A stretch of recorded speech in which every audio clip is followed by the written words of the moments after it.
ဒီအရာတွေကတစ်ချိန်ကသေဆုံးခဲ့သူတွေနဲ့အတူမြုပ်နှံထားခဲ့တဲ့ညွှန်ကြားချက်တွေပါတိတ်ဆိတ်လုံးနဲ့တင်ကြိုင်းကူတွေထဲမှာဒီပရာပိုက်တွေကိုတူးဖော်ရရှိခဲ့ပြီးနောက်လူတွေကတော့တေမင်းတမန်ကျမ်းလို့ခေါ်ပါတယ်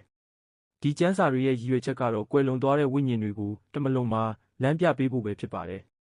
ကြောက်မက်ဖွယ်မှောင်မိုက်နေတဲ့တေချင်းနယ်မြေကိုဖျက်ကျော်နိုင်ဖို့အတွက်လိုအပ်တဲ့ဂါထာမန္တန်တွေကိုမှတ်တမ်းတင်ထားခဲ့တာပါ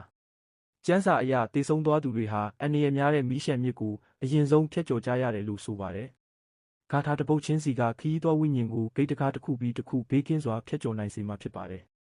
အဲ့ဒီတကားတွေရဲ့နောက်မှာတော့တိရစ္ဆာန်ကောင်းတဲ့လူခန္ဓာရှိတဲ့အဆောင်ရှောက်တွေရှိနေကြတယ်ဝိညာဉ်တိုင်းဟာမြေအောက်ကဘာရဲ့အနက်ရှိုင်းဆုံးစီကိုမသွားခင်မှာစံသက်စစ်ဆေးမှုတွေကိုခံကြရပါတယ်ဒါပေမဲ့နောက်ဆုံးစီရင်ချက်ကိုတော့တစ္ဆာနှစ်ပါးခန်းမှာဆောင်ထဲမှာပဲချမှတ်ပါတယ်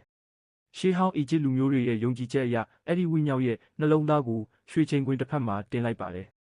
နောက်တစ်ဖက်မှာတော့နတ်ဖျားမန်းမားတရဲ့ငှက်မွေးတစ်ချောင်းနဲ့ရှင်ပြီးချိန်ကြည့်တာပါစင်ကြယ်ပြီးပေါ်ပါတဲ့ဝိညာဉ်တွေပဲထာဝရစိမ့်လန်းတဲ့နယ်မြေတွေကိုဝင်ရောက်ခွင့်ရကြပါတယ်အကယ်၍များတင့်နှလုံးသားကအပြစ်တွေကြောင့်လေးလံနေမယ်ဆိုရင်တော့ဘေးမှာအသင်းဆောင်နေတဲ့တရဝါကြီးရဲ့ဝါမျိုးခြင်းကိုခံရပါလိမ့်မယ်ဒီကျမ်းစာတွေကိုတေဆုံးသူတွေကိုမှတ်တမ်းတင်ဖို့ဒါမှမဟုတ်ဂုဏ်ပြုဖို့မြုပ်နှံခဲ့တာမဟုတ်ပဲသူတို့ရဲ့တမလွန်နယ်မြေကိုတိုက်ခိုက်သိမ်းပိုက်ဖို့လက်နက်တစ်ခုအနေနဲ့ထည့်သွင်းပေးခဲ့တာပါ